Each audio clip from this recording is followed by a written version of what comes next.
done? We're just getting started. Hey everybody, welcome back. Cheers. Real Estate Makes Us Drink. Brian Quinlan here from Daniel's Real Estate. Brad Nickham from Daniel's Real. Nope. You could be. I'm from Nest Mortgage. You know Group. what? Sean would invite you He'd to hire the me team. in a minute. Yeah. For real. I don't want to get my real estate license. All right. I'm a mortgage guy. Never mind. Hey buddy, cheers. Cheers. Welcome to the show. Welcome to the show. You have the coolest can, and I'm not talking about the one you're sitting on. Stephanie I'm would talking the one disagree. you're drinking out of. That thing is amazing. I know it.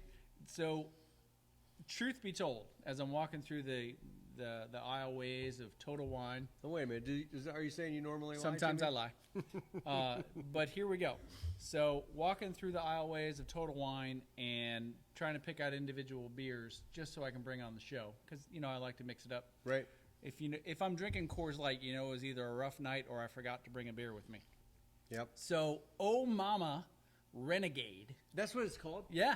I just seen Sticks at the Right, bottom. and Styx, S-T-Y-X at the bottom, as if it was the band. Yeah, I wonder if they have something to do with it. I don't have any idea, but it is from Voodoo Brewing Company in Meadville, Pennsylvania. Never been there. Me neither, but if you take this to California, you get a 10-cent cash refund for your empty can.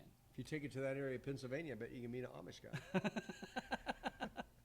Keep cold, drink fresh, Voodoo Brewing. There you go.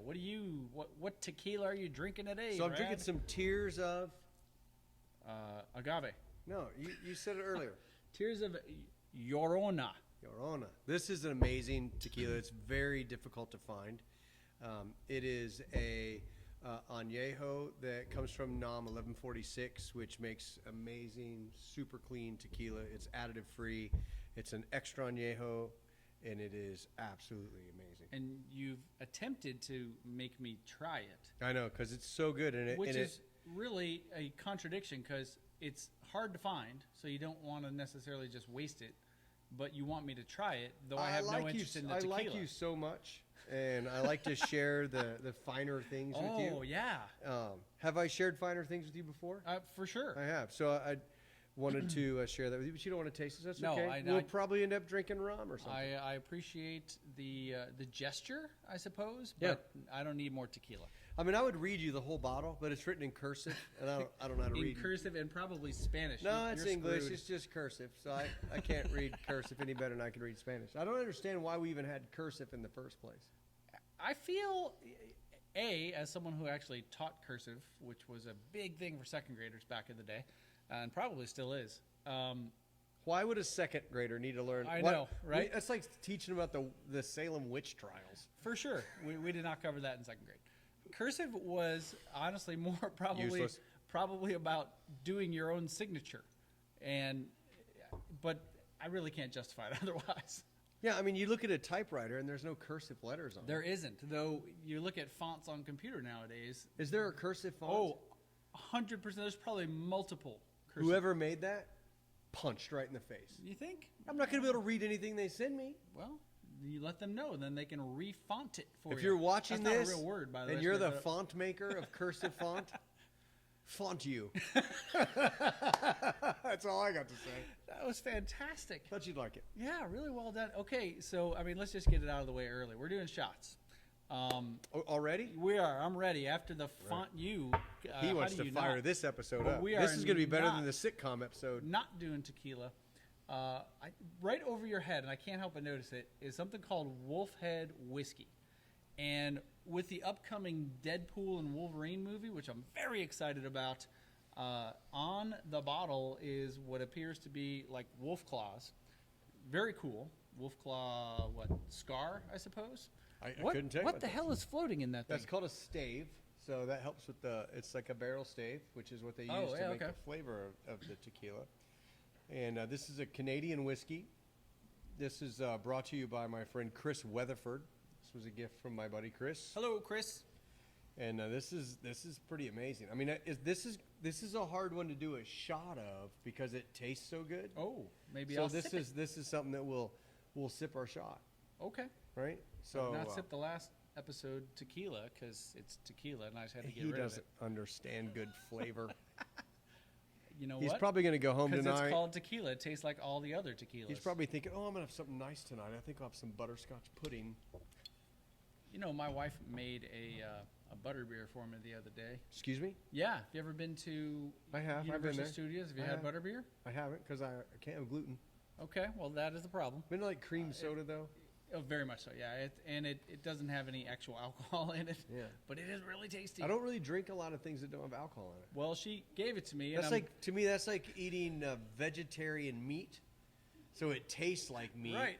but it's not really meat. I call that stupid. Well, the version that Stephanie made for me was alcoholic. And it was Okay, then I need to try that. It was good, except she made it with like stevia cream soda or something, and it wasn't all. I mean, could have been Sugar. better, Yeah, but sugar. you know, it was good. I'm what you call vegan adjacent. Okay. The food that I eat is vegan because cows are vegan. Absolutely. Yeah, so I'm just vegan adjacent. Yeah. All right. Well, I don't know what cheers pigs to you, eat. buddy. So I'm supposed to sip this one?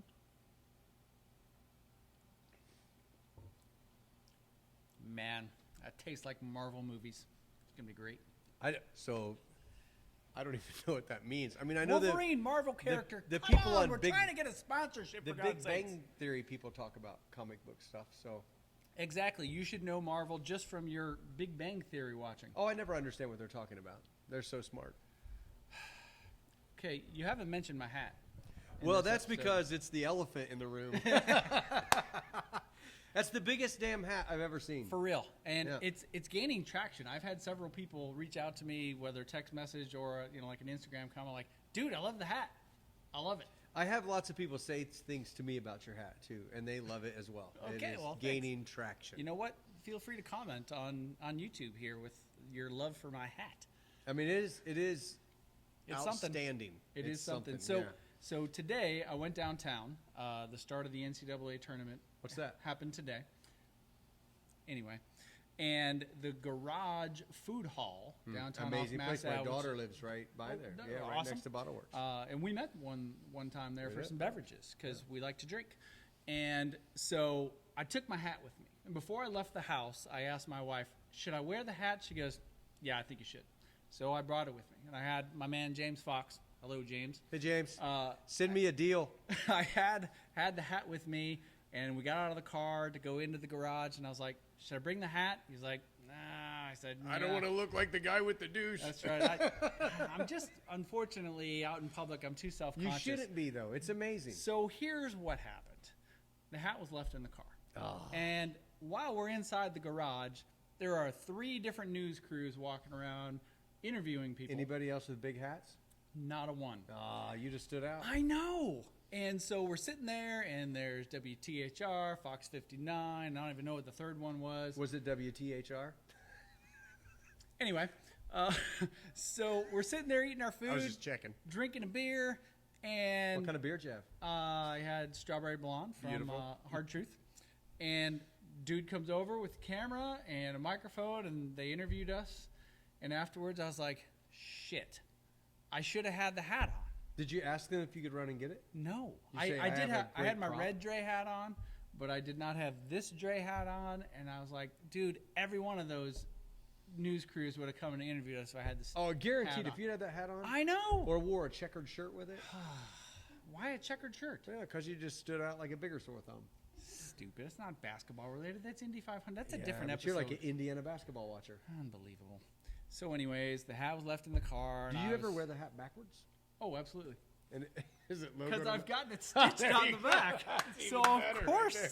I wear the hat backwards because, those of you who watch the show, I tend to wear my hat backwards. You always wear your hat backwards when you're here. And did you wear a hat in the last episode? I did have a hat in the last did- episode. It was the didn't red notice. Dre hat that I was I talking gotcha. about. I guess I was so amazed by your stunning beauty that I missed the fact you had a hat Oh, on. shucks. Thanks, buddy. That's very Are you getting a kind call? of you. Is something more important I- going on? I don't think so. You should get a watch that doesn't bother you. It really doesn't bother me. Oh, it did. It interrupted you. I suppose. And you looked at it. So, Brad, let's talk a little real life here. The Fed had something to say this week, did they? They did. They didn't really say anything that we Oh, didn't expect. worthless. They said, we're not going to change the Fed fund rate, which we all knew. And then they still said that we're going to have at least 3 rate decreases in 2024, which is a lie. And Well, I swear it was either the end of 2023 or the very beginning of 2024. It was there's going to be up to 6. How many are we at now? Three? They said 7. Okay. A lot of people said they'd make 7 changes. And, keep in mind the Fed fund rate doesn't directly affect 30-year fixed mortgage rates. It indirectly affects them by affecting the bond market. The bond market likes it when inflation's coming down. And if the Fed is lowering the Fed fund rate, that's saying we're seeing a decrease in inflation. But as you know, the CPI, the PPI, and the PCE for January and February both have shown that inflation has grown. And CPI going into March has said the same thing. We hope PCE that comes out next week shows that inflation maybe is coming down. We did get a crazy report last Friday. And I don't know much about this index or this report, but it has something to do with New York manufacturing. And the expectation was that it was going to be down negative 0.7%, right? So down 0.7%. Okay. It was down 0.20%. Oh, dang. Not point, but 20%. So it has something to do with manufacturing within the state of New York, which has to go back to orders of products that are manufactured within the state, and they use that state as a thumbprint for what's going on in the rest of the country. And that showed that manufacturing has taken a huge step backwards, which says ordering of products has taken a step backwards. Okay. Which means even though we're still in a buying frenzy as far as America goes, we're still spending money, it shows that there is some slowing down of orders of things to be purchased, which could be a sign that maybe inflation is starting to slow and maybe the economy is starting to slow. Well, what if I keep ordering shit from Amazon? Doesn't that You would count? think all your stuff's probably come from China. I've been working on that, yeah. So get this. I was at a bar on Thursday or Friday night. No way. Yeah. We were at an undisclosed location that Okay. we're going to do a podcast from. Oh, yeah, that's right. You Yeah. know exactly what I'm talking I about. do. And got a great bartender there, Johnny. He's from Mexico. Johnny. And we were talking about tequila. Of course you were. It's not something I talk about very often. No. But, so Johnny was telling me about this book called Agave Spirits, and it's talking about the evolution of agave spirits, mezcal, agave spirits, and tequila. That's not your book? No. No, that's that's tequila. the field I guide told to him tequila. about this book. Oh, okay. So he told me about a book. So it was 9:30 on Friday night. I ordered that book. And I came down to my desk at 6:30 Saturday morning because I had some work to do. And as I came down, there was a box on the front porch. And I thought, wow, what the hell do we order? Because they come every day. Like the Amazon guy's like, hey, Brad, hey, Tony. Right? And Are you like Norm from Cheers with the delivery guy? sort of. Nice. I hope it was that book. 9:30 at night, I had it at 6:30 in the morning. So my wife said, well, somebody at Amazon put it in the van because I knew you were going to order it. It's an amazing book, but it's amazing how... Isn't the Amazon warehouse like right across the street? Well, there's here? 2 of them 2 miles down the road. Yeah, right. Yeah, and the Amazon parade's probably going on right now at 7 o'clock on a Thursday night. Amazon parade? That's when the Amazon trucks are going home. Oh, okay. And then around 9:30, the Amazon parade will go the other way because Oh, they all right. kind of deliver all night. But Nice. yeah, so ordered it at 9:30 at night at a bar and started reading it Saturday morning at 7 o'clock. Unbelievable. Amazon's amazing. Amazon should give us a sponsorship. How's the book? So far, it's pretty interesting. It's talking about the Mesoamerican Yeah. time frame, which I think is a long time ago, Yes. before Truman. Probably. And how vino mezcal, which is a wine made from an agave plant, so the very first tequilas, made back in like the 1500s. Oh, that's well before Truman. Yeah, I think because I think he came around like 1583 or Right. something. Yeah. So yeah, it's pretty interesting. One of the things that they said, I mean, we didn't mean to talk about tequila, but so the plant, part of the show. the plant that makes tequila, the blue agave plant, takes Right. Somewhere between 6 and 10 years to completely mature before it gets turned into a plant that they can make into tequila. And that's they chop it down into a piña, and there's like 10 of those to make 1 bottle of tequila. They go into an alcove, and then they're steam roasted for several days before they're mashed by a tahuna and turned into the juice and then fermented, right? So it's a long time to make this product. But you're drinking 7 to You lost me, by the way. 10 years of sunlight. Wait, what? 7 to 10 years of sunlight Wow. in every glass of tequila, because that's what it takes to grow the plant. It's on my back porch right there. that blue Right, agave. yeah. 7 Are to you 10 gonna- years of sunlight. Now think about it, on a bourbon, you're growing corn in a season. right? Rum, you're growing sugarcane in a season, but we're talking about a plant that's, it takes 7 to 10 years to grow before you even can get started. Gee, that sounds great, Brad. Shut up. So you have a blue agave, several of them. I have 3 don't of you? them on the back porch. Yeah. At some point, will there be a Brad Nickum tequila? Well, so I would have to grow 10 of those for 10 years. All right. Then I would have to somehow. That part of it will not be hard for you. You would gladly do that. I would, yeah. But Yeah, then, okay. then I would have to build an enclave, Oh, which I don't know how to well, build that. you have 7 to 10 years. You got plenty of land. Then- Let's get it going. Then I have to steam those Uh-huh. for like 72 hours. That's like nothing. And then I need a tahuna Oh, or a roller mill, which is these giant stones pulled by a donkey to smash them. so I'm hearing No. you're saying it's going to take a little while to get there. It'd probably be easier for me to purchase my tequila than it is to make my That's tequila. probably okay, Brad. Let's pretend that you owned a tequila company. Oh my gosh, it'd be the greatest tequila ever. What would you call it? Oh, I have no idea. For real? No. I stumped you. Yeah, because I would want to reach back to something that's authentic to Mexico and authentic to the people there that make it. So we just have to find Google Translate for real estate makes us drink, and that's the name of the tequila. You just Drink it. insulted everyone. Drink it. Drink it. Oh God. That's a great idea, but I don't know. I don't know how to say real estate in Spanish. I don't know how to say makes us in Spanish. I just know how to say vámonos. Vámonos. ¿Dónde está el baño? ¿Dónde está el baño, por favor? Exactly. Dos tequilas, señorita. See, Yep, that's it. All right, there's your Spanish class for today. that was great. We should have a We might have Spanish to teacher on. subtitle this. No, we should not have a Spanish teacher on. No. I think we should subtitle the whole show.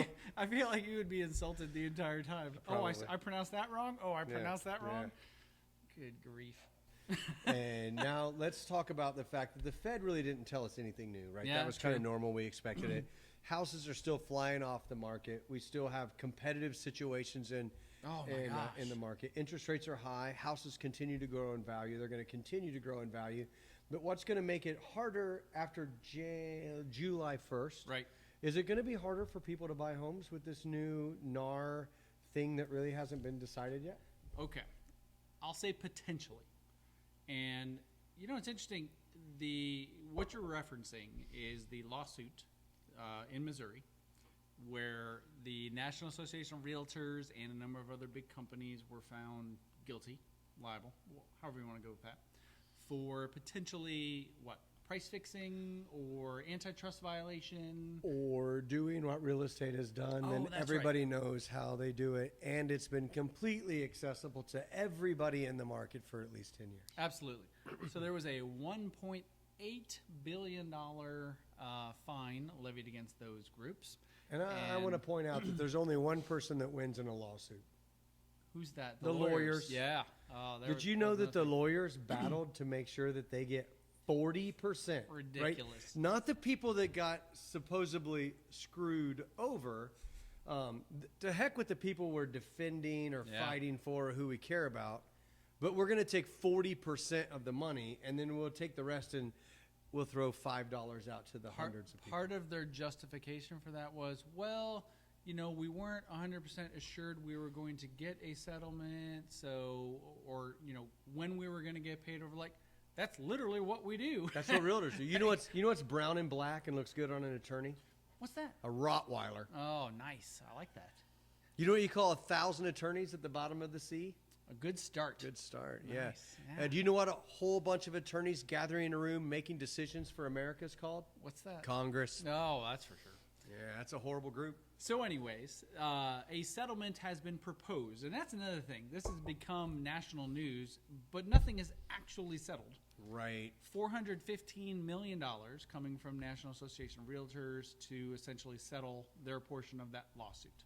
And let me tell you the intelligence of ABC television. Yes, please. So, Rebecca Jervis, if you're watching, hi. Hello, Rebecca. You're garbage. Oh, So Goodbye, Rebecca. She goes on the news and she says, this settlement is going to make it to where buyer side commission can't be paid by the seller, so housing prices are going to go down. So now I want to ask all the homeowners out there.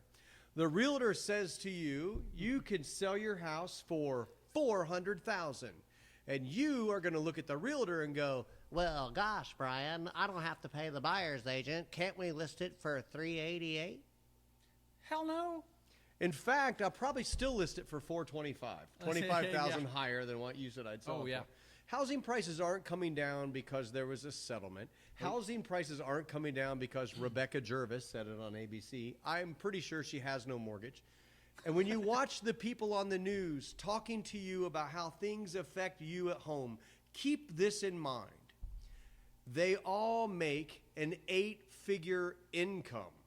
They all make so much money that they don't understand what your life is like. They have a car pick them up in the morning. It's driving them to work. There's makeup people and clothing people, and they slap a Rolex on them. And they go home to their multi-million-dollar homes that they paid cash for, and they talk to you on the news like they understand your pain.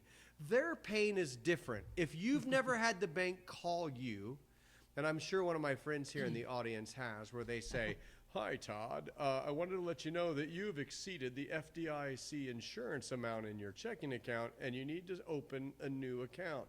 For all of you that don't understand what that means, Rebecca Jervis does. I don't. You will someday, I have a feeling. Once you set your goals and read Think and Grow Rich. So, outside of that, don't sit book. and watch the news and think to yourself, "Oh man, that was so insightful." They're probably lying to you or don't even understand the process and don't care because they're so rich it doesn't matter. That's a rant I wanted to do for a long time. Man, that was good. All right, well, I'll get back to business. So, the general media talks about Wrong. a change in how we do real estate, and I think that that's probably true. Do you think there's really to a going to be a certain change, extent. though? Well, number one, there has to be. Again, it's a settlement proposal. Absolutely nothing is signed yet. Right. So, again, this is speculation by news media outlets, throwing out the information that's been given to them. Okay, that's fine. But nothing is settled yet. That's fine. But the big change that will come is that when, I'm the agent who comes to your house and talks to you about selling your house, so I'm the listing agent. Right. I will talk to you about a commission percentage, which when they talk, and that's one of the big things that I have an issue with, is they say, 6% commissions are going away. There is literally no standard commission. There never has been. Never has been. In fact, there's a for sale by owner selling their house with no commission at all. Absolutely. So I'll come to you and I'll say, okay, I will be your agent to sell your house, and here is the percentage that I will charge you as my fee for that. So let me ask you a question. Yeah. Are you still today, let's say it's July 1st, Yep. are you still going to tell your buyer to attract, or your seller, to attract buyer's agents and to attract buyers to your house that you're going to still put in there to pay a buyer's commission? I would recommend that. And if they don't, what buyers are they losing? I guess that depends on the agents who's working for the buyers. Well, let's put it this way. We're talking about people that can't, a lot of first-time home buyers who are buying a house. What are they scrambling for? Oh, they're scrambling for funds to be able to cover their down payment and other fees that go into purchasing a home. So many times you see that a buyer, let's say an FHA buyer, Yeah. what's one of the things they ask for a seller to pay? Oh, they're asking for them to pay closing costs. Their closing costs, because they only have their down payment, right? Right. So are you telling me that under this new proposal, we're going to say, hey, all of the people with low down payments, you're not going to be able to buy a house because you got to pay the buyer's commission, your own closing costs, and your down payment? Right. It's good. That's a huge part of it. In addition to the federal loans don't allow you to roll commissions into so the they loan. will. They'll allow you to. The buyer can pay the commissions. The seller is allowed to pay it as a concession. Right. But we have concession caps, right? So Sure. on a conventional first-time home buyer program, the seller can only pay 3% in concessions. That's 3% in closing costs, or 3% in buyer side commissions. So now the buyer's got to pay their own closing costs. So let's say that first-time home buyer's buying that $200,000 house. They need $6,000. They were going to ask for $4,000 in closing costs. Now they got to ask for $3,000 in Potentially buyer's agent commissions, and now they got to pay their own closing costs. So the federal government, who's always just looking out for everybody, they want to help everybody, just made it to where every first-time home buyer has to have more money out of pocket to buy a house. Yep. And here's the thing that needs to happen. People need to start calling people and getting mad and upset about the fact that they're going to get screwed in this deal. The first-time home buyers, the millennials, the Gen Z, right? Those guys that don't call anybody, only email and text. There's a new one called Gen Alpha. Did you know that? They're the alphas? I don't know. That's the Holy newest one shit, I've they're heard. going to be in control. Someday. On the internet. So here's the thing. Somebody needs to start talking to people, in the wonderful lawyer-driven federal government to make great decisions for us. And, there's some people up there that are really old that make great decisions. Yeah, no. Are there? I don't think so. Have we found any of them yet? There's a couple, but you don't like them. Nah, we're not going So I really, honestly, I think, Brian, when you look at what's going to happen, I don't think we're going to see a lot of change. I think sellers are going to understand the fact that just because my house appraises for this, I don't get to make more money and short the commissions to everybody. Right. I know that for people to be able to buy my house, I'm going to have to negotiate some realtor side commissions. And when you look at what a realtor does, a realtor can't sit here on television. We're not on TV, we're on a podcast, but on YouTube. They can't sit here and tell you, this is what I do, right? You can't pound your chest and say I'm awesome. But let's say that you found a house that you want to write an offer on and you don't want to use a realtor, and you walk in there and write an offer.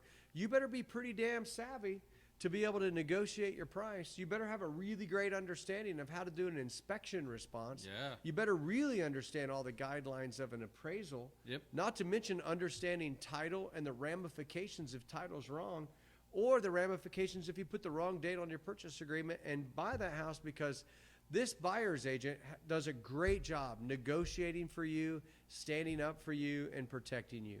And if we said, hey, look, if you're in a lawsuit and you don't know anything about law, you need to go defend yourself because a lawyer's going to be expensive, you're just going to go to jail. You're an idiot, right? So understanding to having the protection on your side to know how to negotiate something you don't do for a living is very important. And just because you've bought a car doesn't mean you know how to sell a car. For sure. Just because you've paid your taxes doesn't mean you know how to do your taxes. I do not. Just because you've watched Law and Order doesn't make you a lawyer.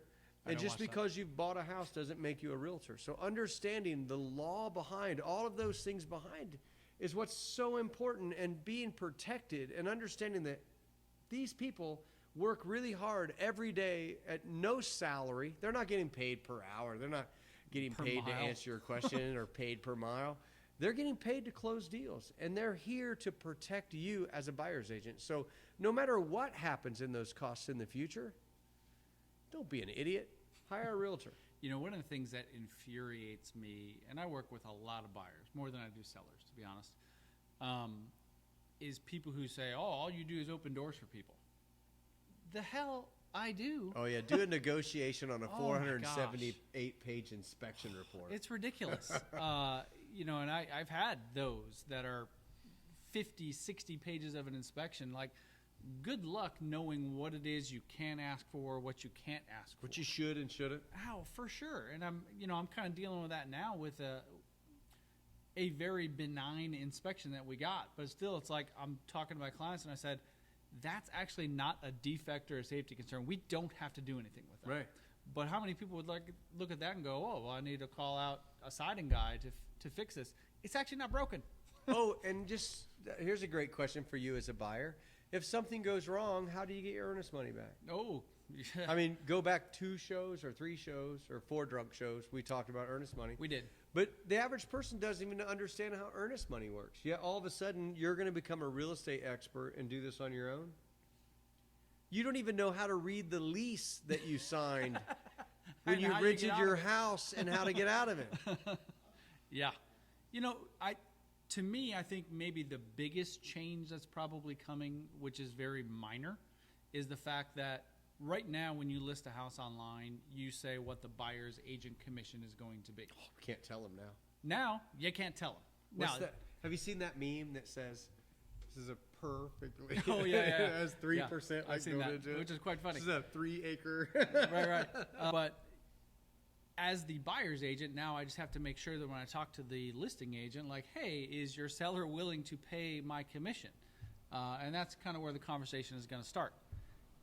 What people don't really seem to understand is that listing agents' commissions have always been negotiable.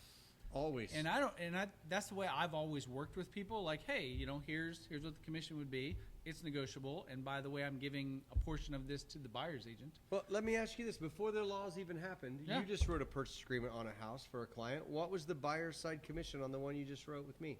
1%. So are you telling me that the sellers negotiated a lower commission before this rule even came to play? Yes, they did. If you'd have known that going in, would you have showed them the house? Yes. Okay, see? So And that's the thing, like, and you know this because we talked about, I didn't actually even know it was 1% until afterwards. most realtors don't even look. Because, don't. Because the buyer goes online, looks at the house they want to see. They can see what the commissions are. That's not something that they're concerned about. And then they ask you to show them the house, and you do. I will say, in defense of that, a buyer doesn't know. I mean, there is so. If they're on my board, they it's could see it, though. But again, it's information overload. There's so much information there, and it comes out as BAC. They don't know what that means. Just like everything else, if you're driving really fast down the highway and you don't know what the speed limit is, ignorance is not a defense. That is correct. But I'm just saying, most buyers don't know what the commission is to their agent for that. I didn't even look because truly, at the time, I didn't care because I'm doing what's best for my client. Exactly. And that's how I And that's operate. what realtors do. Yeah, unfortunately, there are realtors that don't. There are realtors who I literally gotta tell you. will not show a house if the percentage is 1%. You know this about me. I close a loan with a lot of agents. I'm 53 referring agents last year for the loans I closed. I don't have any that I can tell you that wouldn't show a house Okay. based on. And I can't. I've never had an agent that I've dealt with that said I wouldn't show the house based on that. If the customer wants to buy it, they're going to show it to me. Yep, absolutely. That's how I work, anyways, for sure. And as it seems, many of the people you work with do. Seems that maybe those lawyers were only looking out for one thing: They're 40%. their checkbooks. There you go. In fact, they'll take advantage of the people more than anybody else. Oh man, absolutely. So again, what do you call 1,000 lawyers at the bottom of the sea? Again, a good Good start. start. That's right. Damn, we hate them people. Go ahead, sue us. Oh wow, no one's I'll watching. get a better anyways. lawyer. There's only 37 people now that we have Todd on And none board. of those are lawyers. I don't know. Todd, do you know lawyers? Damn it. He's going to Way bring too the many. lawyers to the podcast. We got to ban him. He needs to be banned right away. We actually have a studio audience again 2 nights in a row. This is great. I can't believe they drove back out for this. It's really kind of them. Well, they're amazing people. We only had 2 in the studio audience last time. Now we're up to 3. We're up to 3. I think next week we may have 0. There's a really good chance. I think next week you may wear your big hat forwards. You think? Maybe. Well, hey, thanks for watching Real Thanks for Estate coming Makes Us out. Drink. We always appreciate you being here. What kind of comments do we need to? You know what? Oh, yeah, you got to talk about the comments from 2. We had like Well, we're not 100 wrapping up comments, quite didn't we? yet. We had some of them were like replies, so it is count ours? misleading. I know, right? It's misleading. We had 12 comments from. We have to pick a winner, don't we? That was 2 episodes ago. Now that when this one comes out, so congratulations to our winners. But we'll who- tell them who next have week. been notified. The next podcast. We will. Yeah, That'll be 3 weeks since that. I know, but that's a good time to keep them Oh, hanging on. We shit, got to okay. have them come back, right? Got to keep That's watching. how you got to keep them wanting more. So what we'll do is we'll put all of the comments of the people who commented into a bucket or cup. Yeah, this is great. Because I don't think it's enough for a bucket. No, it's more not. enough for a cup. Yeah. And then we'll draw a name out. Great. Well, 2. Two There's names. Two names, and that's 2 $25 Amazon cards. Correct. I do Are you want to kicking say. in on one of those, or that's all me? No, I actually Okay, I threw it didn't out know. there. You said you'd pay half if we got at least 10. We did. Get at Okay, least 10. so we'll do 2 Amazon gift cards out of next week's podcast. You're going to tune in next week. There you go. And maybe if you're lucky, we'll have another question, There's a good chance. and we'll do it again, and maybe somebody could answer the question of what tequila I drank today. Ooh. That's no. We'll No? We'll Okay, we'll that's come to false. a better question. But I will say that episode that had the trivia question in it was our most watched episode. Well, I think we Which is great. promoted it We did. a lot. We totally did. And it may not have even been like full episode viewing. No, I think there was a lot. Well, there were some people I just said, we do hey, have to go give it over up there for and Jamie comment. McKinney, who won the very first She did. Amazon card. She got it this week. She was very excited. Yeah, great. Yeah. Thanks for watching, Jamie. So we do what we say we're going to do Eventually. eventually. On that note, thanks for watching Real Cheers. Estate Makes Us Drink. Cheers. Brad, is there anything in that cup? Yeah, there's tequila in here. Oh, there you go. All right. Thanks for coming out, Brian. Till next time, you're welcome. Thanks for watching.